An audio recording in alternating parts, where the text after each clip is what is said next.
Ok. Hola a todos, bienvenidos al curso de Dinámica Clásica. Esta es la clase número 14. Ya nos quedan, vamos como en la mitad del curso, porque creo que son como veintitantas, 24, 25 por ahí. Bueno, un poquito más de la mitad. Y vamos a seguir, a continuar con lo que estábamos viendo en la clase anterior, las variables de ángulo de acción, pero una aplicación directa. Vamos a resolver un problema con variables de ángulo de acción.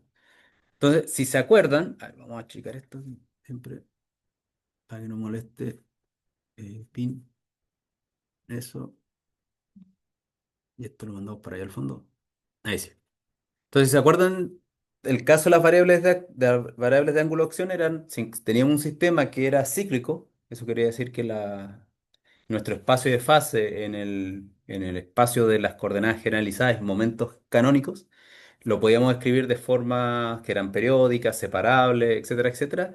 Podíamos utilizar la descripción del hamiltoniano en términos de variables de ángulo de acción. Ya, entonces vamos a construir de nuevo desde el hamiltoniano, vamos a construir las variables de ángulo de acción. Entonces, consideremos en este caso un sistema dado por un sistema de resortes. Por ejemplo, este caso que tenemos una masa en el centro de masa m y tenemos un par de resortes, de tal manera que básicamente podríamos dividirlo en movimientos que están así o movimientos que están asá, pero básicamente el hamiltoniano de este sistema tendría esta forma, que sería básicamente uno partido por dos la masa por los momentos lineales para la coordenada, o los momentos generalizados, canónicos para la coordenada Q1 y Q2, asociados a las coordenadas Q1 y Q2, que tendría esta forma, P1 más P2, cada uno al cuadrado, y las energías potenciales, que en este caso estarían relacionadas con las constantes del resorte, constantes Q1 y Q2, o sea, K1 y K2, para las coordenadas generalizadas Q1 y Q2. Esto es un sistema que ya está en base de coordenadas generalizadas, ¿ya? Y quedó con esta forma del Hamiltoniano. Podría ser un sistema que en sus coordenadas de espaciales sea algo más feo, y lo pudimos reducir a esta forma de Hamiltoniano. ¿Ya? O sea, aquí como vemos que tenemos dos coordenadas, Q1 y Q2, tal vez podríamos pensar, o sea, que tenemos dos resortes, en vez de pensar el caso que les mostraba, que tenemos un resorte ahí, una masa, otro resorte, así.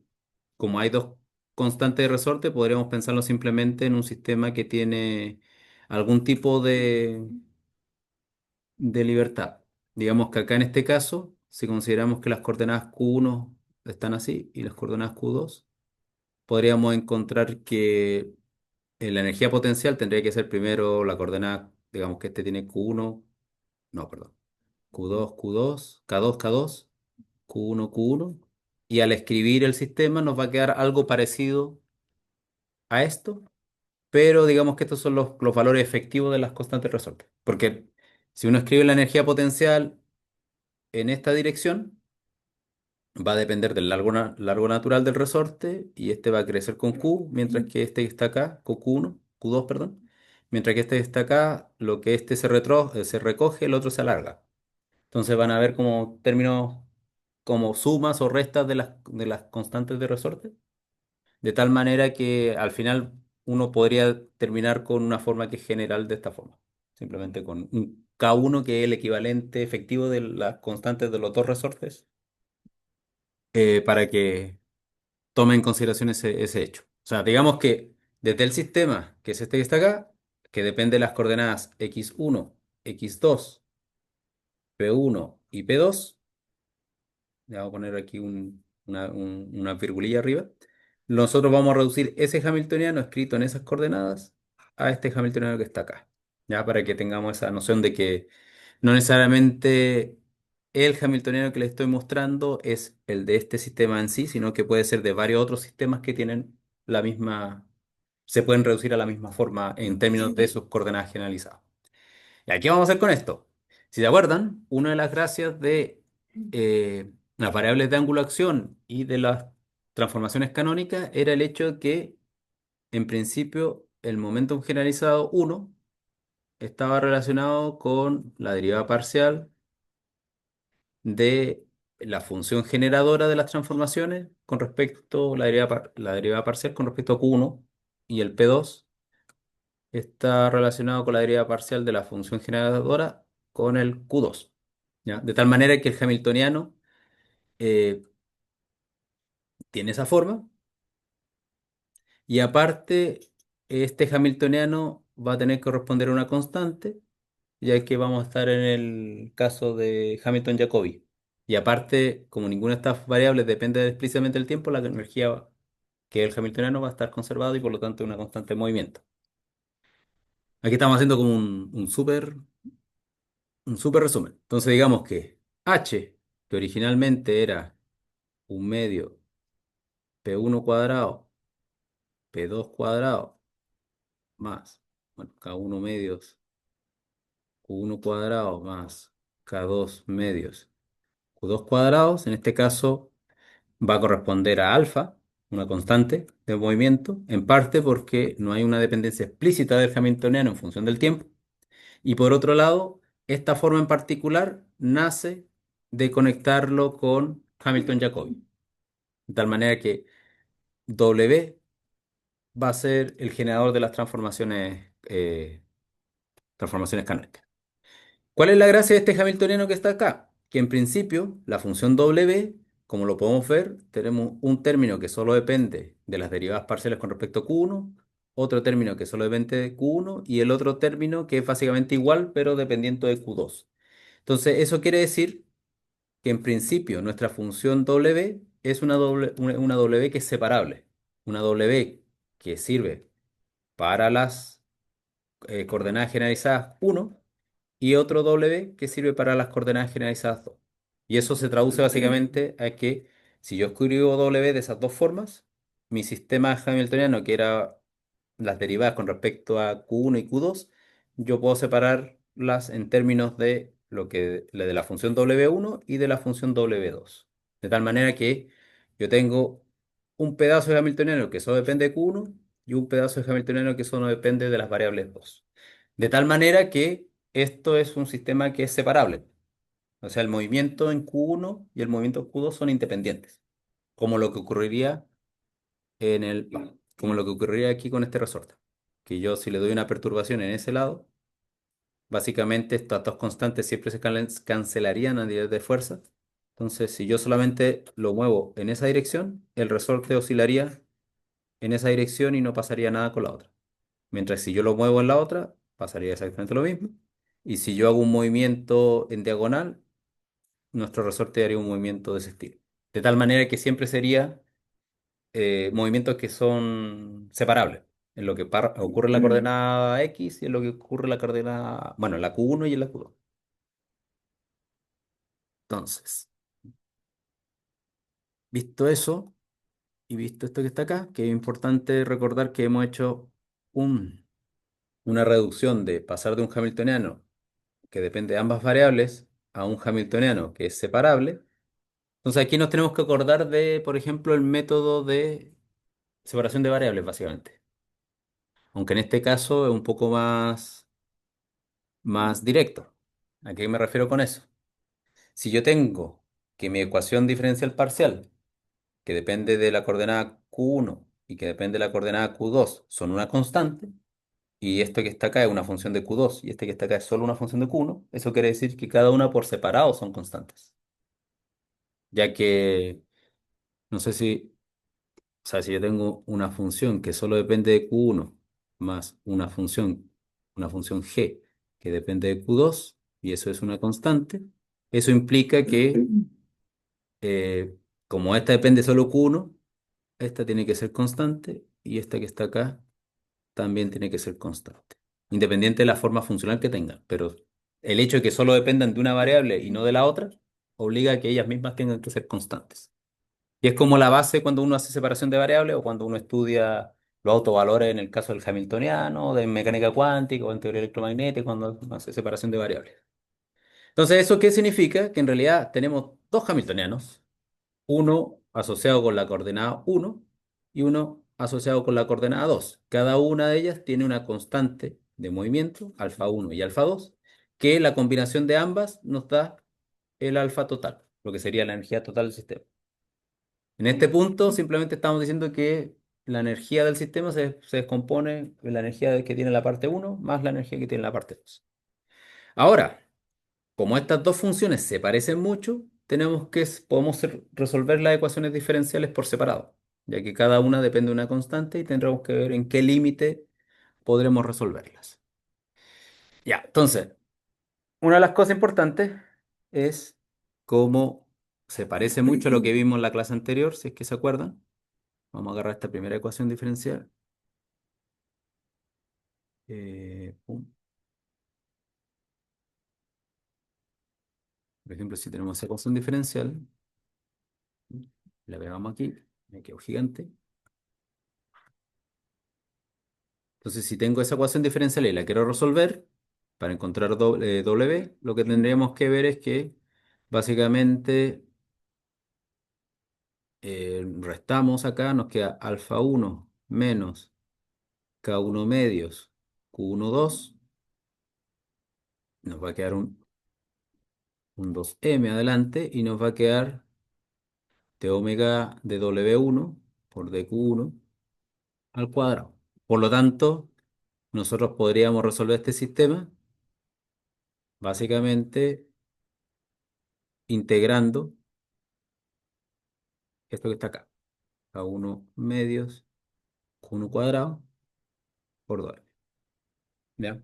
De tal manera que resolver la ecuación diferencial no es tan complicada si es que sabemos cómo es lo que tendríamos que resolver. Entonces, si nosotros lo integramos con respecto a Q, podríamos encontrar cuánto vale W en función el W1 o el W2, dependiendo con respecto a cuál de los Q tengamos. Ahora bien, eso sería la forma directa de resolverlo o de encontrar el P. Ya simplemente es más o menos la raíz cuadrada de eso. Ahora, ¿qué es la cosa importante y dónde también uno puede empezar a relacionarlo con lo que hemos visto con fuerzas centrales o algo así? Es el hecho de que si nosotros tomamos en cuenta la forma que tiene el hamiltoniano, que es un p cuadrado partido por 2m y es el k medio por q cuadrado igual a alfa sigma, si yo divido por alfa sigma o alfa 1 o alfa 2 en mis dos casos, me voy a dar cuenta que yo podría asociar este término que está al cuadrado y este término que está al cuadrado igual a la unidad como un coseno de un ángulo o un seno de un ángulo. Dependiendo ahí cómo les gusta a ustedes, puede ser que el otro sea seno y el otro coseno, pero básicamente es la misma idea. Lo que vamos a hacer aquí es que vamos a escribir la dinámica de nuestro sistema en términos de la variable teta en vez de la variable q. Entonces estamos encontrando otra transformación de coordenadas, la cual es más natural al sistema, que es la variable teta. ¿Eso qué va a significar? Que nuestras variables q y p básicamente ahora van a ser la raíz cuadrada de 2 alfa sigma partido por k sigma seno de teta, que es básicamente haber despejado esto. Ahí tenemos que k sigma partido por 2 alfa sigma por cosigma es igual a seno cuadrado de teta. Mandamos todos los términos para todos los lados y quedaría que esto es como seno de teta por la raíz, por la raíz cuadrada de 2 alfa sigma k sigma. Simplemente por despejar cada una de estas igualdades, nos daría lo siguiente, que tenemos el valor de q o la dependencia de q en función del ángulo teta y la dependencia de p en función del ángulo coseno de teta. ¿Qué vamos a hacer con eso? Porque básicamente estamos asociándonos a las variables de ángulo de acción. Vamos a calcular, ahí está, vamos a calcular cuántos son los diferenciales de P y de Q con respecto a las variables teta, ya que eso es lo que necesitamos a la hora de calcular la variable de acción. Si te acuerdas, la variable de acción es básicamente la integral sobre un camino cerrado de P con respecto a dq. Entonces, si yo sé cuánto vale dq, que sale de la derivación directa, ya que todos estos términos que están acá son constantes, excepto teta, y p también depende de constantes, y la única variable es teta, si yo construyo la variable de acción como fue definida en su momento, como P de sigma por dq sigma, yo lo que voy a obtener es que esto no me va a dar en principio esto que está acá al cuadrado. O sea, digamos que la variable j sigma es igual a la integral cerrada de p sigma de q sigma. Esto va a ser la integral de p, que tenemos aquí la raíz de 2m, ups, alfa sigma, por coseno de teta, por dq, que es la raíz cuadrada de 2 alfa sigma partido por k sigma. K sigma, y eso por la integral de, o sea, el diferencial que es coseno teta de teta. Entonces, si tomamos en cuenta lo que es la variable de ángulo de acción, yo estoy integrando en un circuito cerrado. Yo sé que la única forma que mi circuito cerrado tenga sentido, ya que son funciones trigonométricas, es que vaya de 0 a 2pi. Esto que está acá con el alfa, la raíz cuadrada de este alfa, con la raíz cuadrada de este alfa me va a dar un alfa con el 2 me va a dar 2 alfa sigma. Me va a quedar encerrado la raíz cuadrada de m sobre k sigma. Y me va a quedar coseno cuadrado de teta. Que esto es completamente integrable. Ahora, no sé si se acuerdan cuál es el valor de la integral de coseno cuadrado de teta, pero en principio, ¿cómo?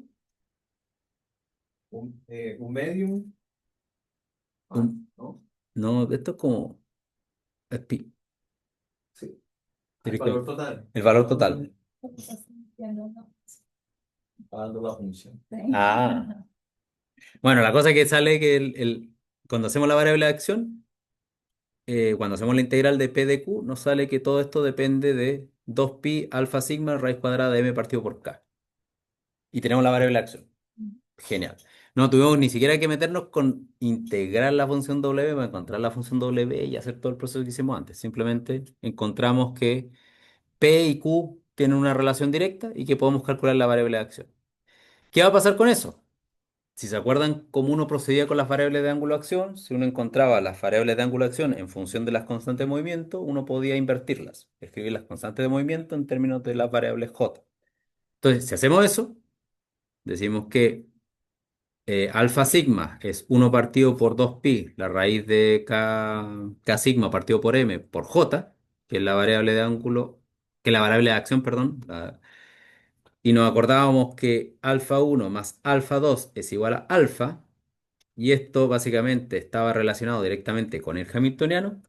Encontramos que el hamiltoniano del sistema, en términos de las variables j, es simplemente uno partido por 2pi, la raíz cuadrada de k1 partido por mj, más uno partido por 2pi, la raíz cuadrada de k2 partido por mj2.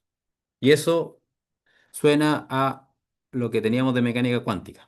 O sea, básicamente, nosotros partimos de un hamiltoniano que dependía de p sigma, q sigma, que era la forma que le mostraba al inicio, con el cual partimos la clase, P1, P2 sigma, más K1 medios, K1 cuadrado, más K2 medios, Q2 cuadrado, perdón, y terminamos en un hamiltoniano escrito en términos de nuestras variables de acción, que tiene la forma que le acabo de mostrar, pero es proporcional, es uno partido por 2pi, uno partido por 2pi, por la raíz cuadrada de m partido por k1, j1, más, es al revés, es k partido. Rop, esto es k1 partido por m y esto es k2 partido por m, j2. Si nos damos cuenta, esto tiene una forma que se parecía al caso de mecánica cuántica cuando se veía momento angular total, pero partimos de algo que dependía en principio de cuatro variables y terminamos escribiéndola en términos de dos variables. O sea, es un hamiltoniano mucho más sencillo a la hora de trabajar con él. Ahora, ¿qué otra cosa habíamos visto? Primero, habíamos definido en su momento que podemos encontrar la frecuencia del sistema que correspondía a derivar parcialmente el hamiltoniano con respecto a una de las variables de acción. De tal manera que nosotros obteníamos que si hacemos esa derivada, va a ser todo lo que acompaña al J1 va a ser la frecuencia. Y todo lo que acompaña al J2 va a ser la frecuencia asociada a la variable de acción. ¿Qué significa eso? De que cada uno de los movimientos, en este caso, tiene una frecuencia natural. Lo que ya habíamos más o menos le estaba comentando, si yo tengo un resorte ahí y un resorte ahí y un resorte ahí y un resorte ahí, dependiendo de los valores de las constantes de movimiento, yo tengo una frecuencia natural, que es el movimiento en esa dirección, y en el otro caso, una frecuencia natural, que es con el movimiento en la dirección perpendicular, si lo quieren ver en este caso. Lo mismo pasaría si es que en vez de tener un sistema con resortes, en vez de tener un sistema con resortes tan directos, imagínense que en vez de que sea una caja cuadrada, donde ustedes podrían pensar que hay un movimiento más ortogonal entre las direcciones, también valdría si es que tiene una caja bien estirada y tienen un resorte así que va en esas diagonales de la caja. Claramente aquí habría una frecuencia natural de movimiento que sería en esa dirección, mientras que en el otro caso habría una frecuencia natural de movimiento en esa dirección. Y dependiendo cómo estos se muevan, describirían órbitas, pero serían repetitivas. O sea, si yo lo muevo, el resorte empezaría a moverse según sus distintas frecuencias naturales y generaría movimiento. Y el mismo Hamiltoniano describe la misma situación con el rectángulo. Sí, simplemente hay que saber cuánto vale cada uno y cada dos. Eso solamente era para el No, no, no, ortogonal. no. Es para cualquiera Yo me meto de profe, no los. sé Ah, qué ya. porque sí ganó. Yo soy el encargado de El encargado del Zoom. secretario de todas las clases. Cada vez que lo hago es un 0,5 en la prueba. Eso. 0,05 era, 0,05. Sí, yo creo que el jueves les voy a tener a todas las notas de la prueba. Y mañana lo más probable es que le tenga las tareas, las siguientes tareas, las tareas 3. No, pero. Son Claro, 5, ¿no? Son cuatro. son 4. Esta sería la 3. Esa sería hasta como el 30 de mayo. 2 semanas, más o menos. Ah, sí, claro. Ah, ustedes tienen electro dentro de poco. En 2 semanas el examen. Sí. Y después, bueno, cuando terminemos la clase, vemos cuándo hacemos la fecha de la prueba 2 que habíamos dicho que también era como la última semana de mayo, pero ahora si les topa con la otra, tal vez la cambiamos para una después. Pero sí te pongo eso, por favor. Dos. Dijo que dos o lo que necesitemos. Claro, dijo que 2 días en principio y que si nosotros vemos que necesitamos más días, lo conversáramos con él y que él, le podemos decir un mes más. Se comprende, claro. Una pura prueba. Claro. Ya, entonces, cosa importante de usar variables de ángulo de acción es el hecho de que el hamiltoniano es mucho más sencillo y que de forma natural encontramos cuáles son las frecuencias naturales del sistema. ¿Ya? Y este hamiltoniano que está acá se parece mucho a un hamiltoniano de mecánica cuántica donde tenemos momento angular. Entonces, ahí empiezan las conexiones mecánica cuántica, mecánica clásica, que claramente mecánica clásica per se no puede explicar todos los fenómenos de mecánica cuántica, pero el formalismo como que estaba detrás. Entonces, otra cosa que está muy relacionada con mecánica cuántica y de donde nacen los conceptos de conmutadores, en parte, es el caso de los corchetes de Poisson, o los Poisson brackets, no sé cómo los llaman en Colombia. ¿Los corchetes de Poisson o Poisson brackets? Corchetes. Claro. Los corchetes de Poisson en principio los vamos a introducir primero a nivel de la matemática en sí, cómo se definen, y después cómo los podemos conectar con procesos, con el hamiltoniano y otros términos. Entonces, en principio, estos corchetes de Poisson son operadores binarios que van a estar en la base de la formulación de mecánica cuántica porque nos ayuda a escribir las ecuaciones de Hamilton. Ahora vamos a ver cómo funciona. La definición básica de un corchete de Poisson es que si yo tengo el corchete de Poisson f, g, donde f y g son objetos que potencialmente son derivables con respecto a las coordenadas generalizadas o momentos canónicos del sistema, va a tener la forma de la siguiente manera. que van a ser la suma sobre cada una de las coordenadas generalizadas o momentos generalizados que existen, que va a ser la derivada parcial de f con respecto a q, la derivada de g con respecto a p, menos la derivada de f con respecto a p, la derivada de g con respecto a q. O sea, fq, gp y después lo opuesto. De tal manera que aquí a priori ya sabemos que si intercambiamos f con g, vamos a encontrar un signo negativo, que es lo que cumple también los conmutadores. De hecho, a veces la notación para corchete de Poisson tiende a tener, ya sea que le ponen unos términos, un corchete, una llave, más que un corchete, pero para hacer la conexión con mecánica cuántica, nosotros vamos a usar un corchete directamente, ya que para no confundir que en QM existen QM existen los conmutadores y también los anticonmutadores. Ups, este es un G. Este sería un anticonmutador y este sería un conmutador. Pero en mecánica clásica solo existen los corchetes de Poisson. Muy bien, entonces, ¿qué vamos a hacer con esta definición? Mostrar que tienen distintas propiedades para que después sea mucho más fácil encontrar la conexión con la mecánica. Recién les comentaba de por su misma notación, estos procesos son anticonmutativos, los corchetes. O sea, ese intercambio F con G nos va a dar un signo menos, porque aquí lo vemos a priori, ups, lo vemos acá de forma muy directa. Eh, si lo copio para que lo tengamos en nuestro... Aquí vemos de forma muy directa que ese intercambio F con G, si pongo G y F, sería básicamente de G a de Q, de F a de P, menos de G a de P, de F a de Q, y si se dan cuenta, este término que está acá corresponde al de ahí, y este que está acá corresponde al otro, y básicamente la única diferencia es un signo menos. Eso sería entonces menos TF de G.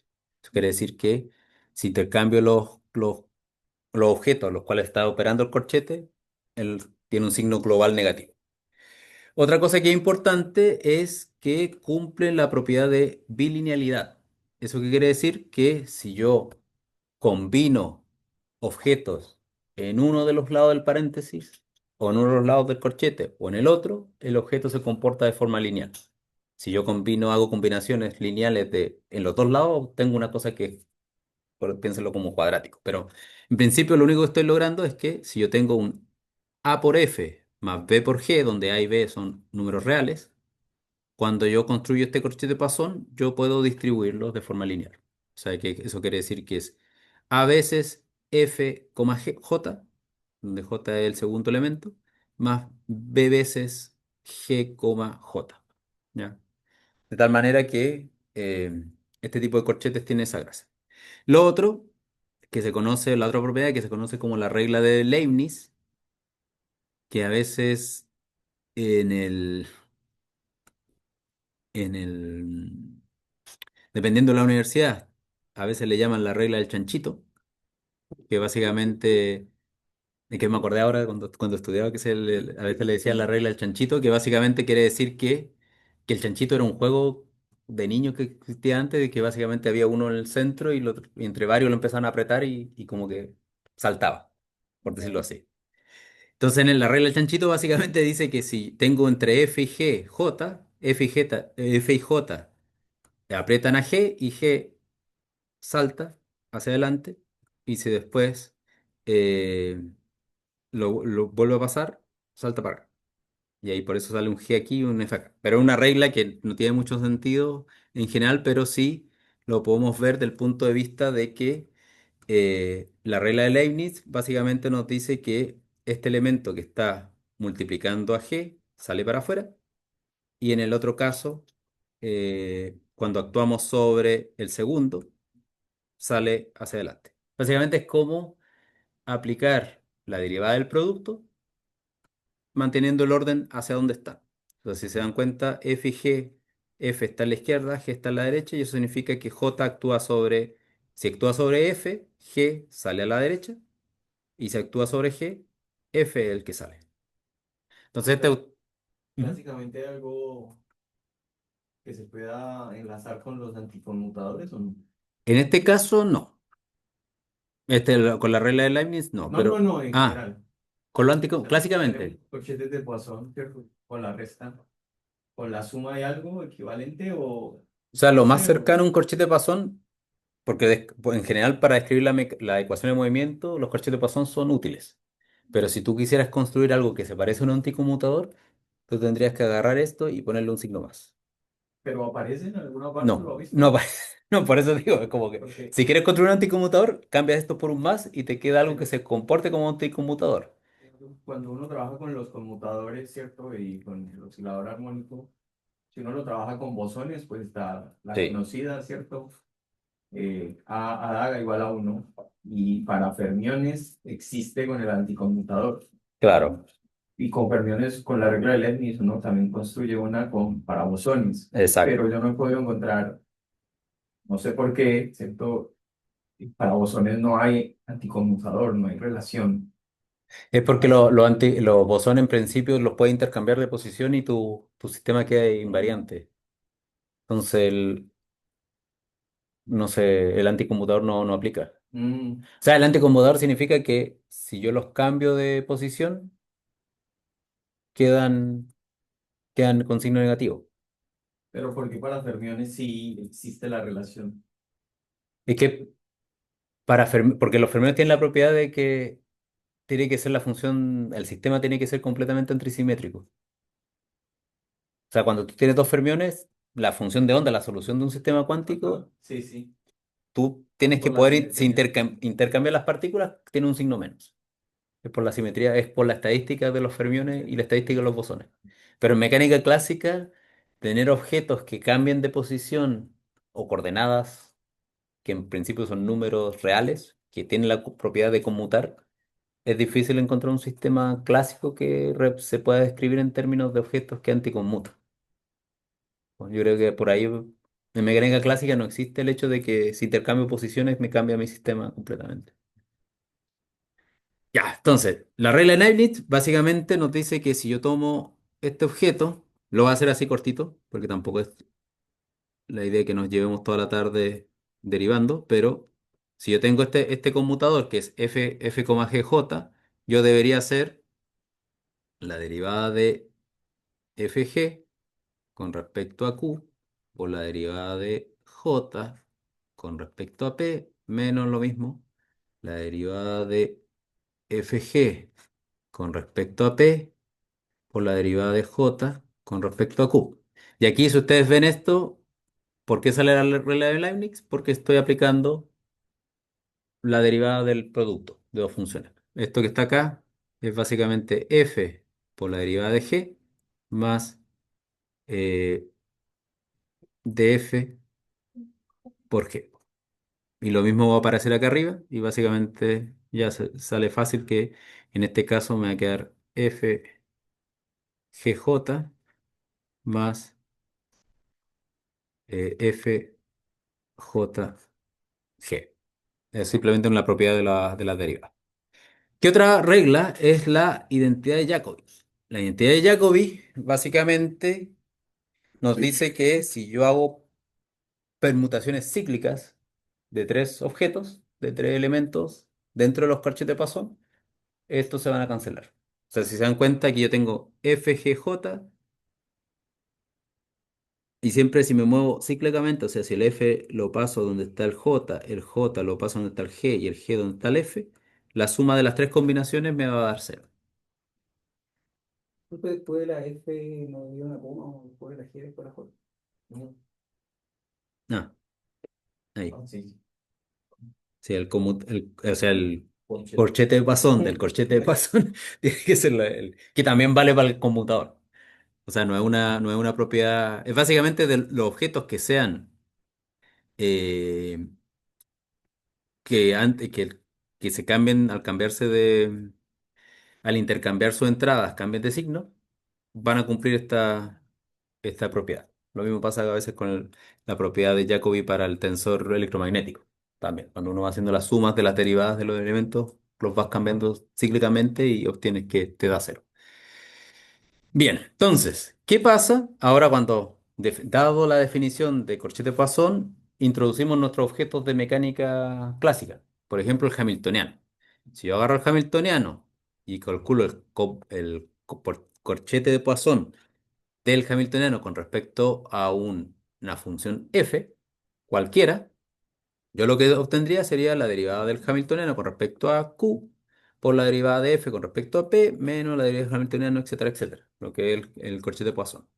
Pero la gracia es que la derivada del hamiltoniano con respecto a q y la derivada del hamiltoniano con respecto a p son parte de las ecuaciones de Hamilton.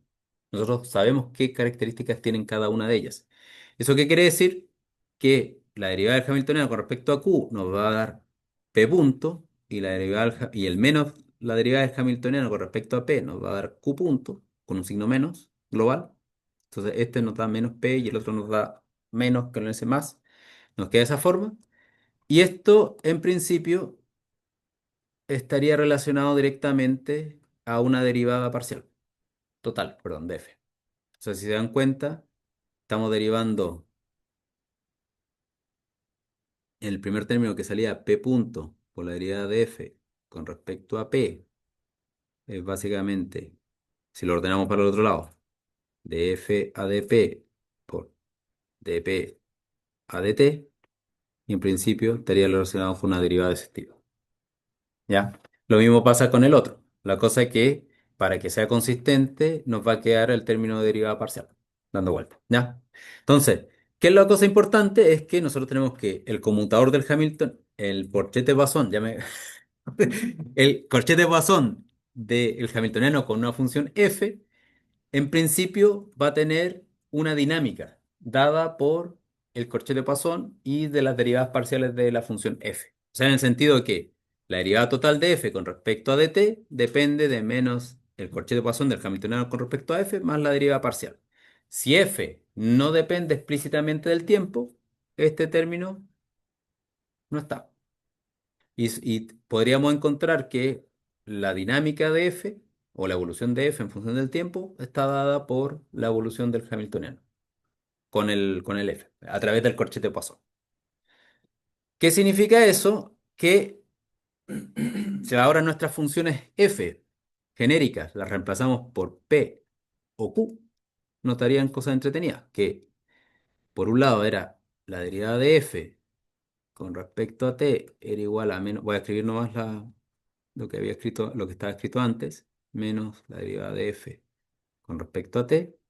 Si yo hago básicamente que la derivada de f, ahora f vale q, lo que obtendría sería q punto, sería menos el hamiltoniano, o sea, menos el corchete de Poisson de h con respecto a q, y eso en principio nos daría un término bastante entretenido, ya que si yo hiciese explícitamente lo que es el corchete de Poisson h, q, si se acuerdan, esto es la derivada de h con respecto a q por la derivada de q con respecto a p menos la derivada de q con respecto a q por la derivada de h con respecto a p, esto que está aquí es un 1, nosotros obtendríamos esto que está acá, básicamente, de h de p.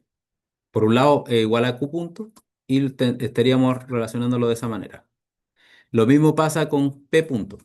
Si hacemos explícitamente este término que está acá, obtendríamos que por un lado p punto está relacionado con la ecuación de Hamilton de esa forma y vamos a poder tener un sistema que nos va a dar la dinámica de la ecuación de movimiento, pero en términos de directamente resolver las ecuaciones de Hamilton, utilizaríamos los corchetes de Poisson como nuestros elementos para resolver.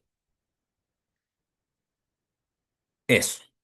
Ahora, ¿qué pasa si calculamos un corchete de Poisson entre los momentos canónicos de P alfa con respecto a Q beta? O sea, no entre los corchetes, perdón, entre el momento canónico y la coordenada generalizada. Si se acuerdan, las derivadas, al ser cruzadas, Bueno, exactamente. O sea, si esto es P alfa, creo que le llama, y Q beta, que tenemos ahí, sí, alfa y beta.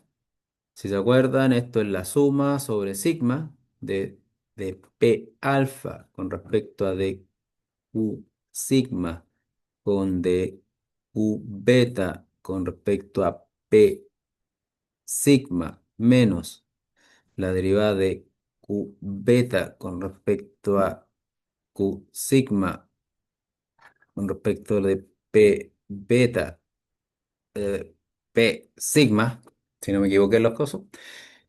Como estas son derivadas parciales de una con respecto a la otra y no dependen explícitamente, estos términos no contribuyen. Y estos que están acá, la única forma de que la derivada no me dé cero es que sigma y beta sean exactamente iguales. Entonces, esto, los que más o menos se acuerdan de algunos cursos, esto es una delta de Kronecker y el término que está acá también es una delta de Kronecker. Esto es un beta, perdón, este es un alfa, un beta. Esto sería alfa sigma. Y si yo estoy haciendo la suma de beta sigma de alfa sigma con respecto a sigma, con un signo menos global, esto significa, tal vez ahí me equivoqué lo intercambié, pero el único caso donde esta sumatoria me va a dar 1 es cuando sigma sea igual a beta y al mismo tiempo sigma sea igual a alfa y eso puede ser cuando alfa sea igual a beta. Entonces esto es beta alfa. Entonces nos está diciendo que, con un signo menos, nos está diciendo que si yo hago el corchete Poisson entre P con Q, esto solo va a ser -1 o cero, dependiendo si uno es el momento canónico asociado a la coordenada generalizada. Y esto se parece también en el caso de mecánica cuántica. Nosotros tenemos PQ es IH barra. Acá en este caso esto está dando, tal vez con un menos IH barra, pero en este caso, en mecánica clásica nos está entregando un objeto que no es complejo, es real, pero tiene como la misma función que el caso del conmutador que entre el momento y la coordenada. Ahora bien, debido a que las derivadas parciales están cruzadas, o sea, siempre la derivada de P y de Q, y en el otro caso de Q y de P, si yo hago los corchetes de Poisson de P con P o Q con Q, siempre nos va a dar cero, que era también una de las cosas que tiene la mecánica cuántica, que los conmutadores de los momentums y entre coordenadas, siempre van a dar cero porque son operadores que los podemos intercambiar porque o ya sea en el espacio de configuración o en el espacio de momentum, al ser números reales los podemos intercambiar, que son objetos que conmutan. Mientras que en el caso de números que sean un poquito más exóticos, como variables de Grassmann, esas son las únicas que pueden anticonmutar y de ahí están relacionados los fermiones. Pero en mecánica cuántica y en mecánica clásica no existen esos números de Grassmann. O sea, en mecánica cuántica existen, pero a nivel de fermiones. Pero a nivel de bosones, como sería en este caso Q y P, eh, no existen, al intercambiarlos da lo mismo y por eso sus corchetes de Poisson dan cero, pueden conmutar.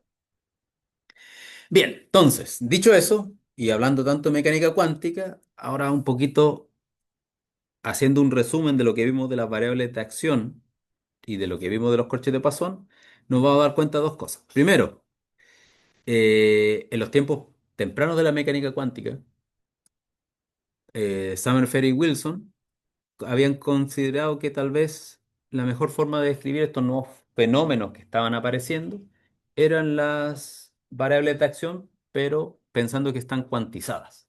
O sea, que la variable de acción, que era la integral de P de Q, tenía que ser un número entero con respecto a una constante que contenía la acción. De hecho, por eso también la constante h de Planck o el h barra contiene unidades de acción. O sea, si uno hace el cálculo, sale la unidad de acción. Entonces, en este sentido, ellos suponieron, si yo tengo un sistema cuántico, yo voy a suponer que va a ser n veces h, donde h es la constante de acción. De tal manera que, si yo lo tomaba para el caso del oscilador armónico que estábamos viendo antes, que era como el de nuestro sistema con dos resortitos, ups, yo voy a obtener una cosa que es básicamente que dos pi alfa raíz de m partido por k, que es para un oscilador en una dimensión, o sea, con P y Q solamente, no con P1, P2, Q1 y Q2, yo voy a obtener que mi variable de acción iba a ser NH.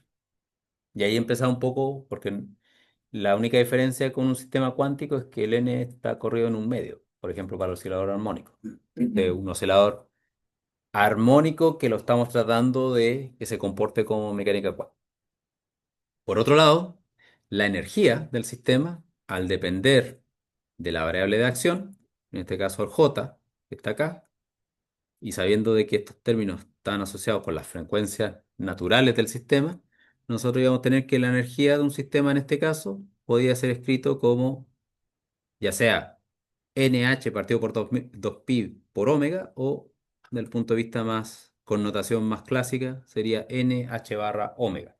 De tal manera que la frecuencia natural de nuestro sistema estaba dado por la raíz cuadrada de k partido por m, que es lo que sabemos que funciona para un oscilador armónico, como para un oscilador armónico clásico, que es su frecuencia natural.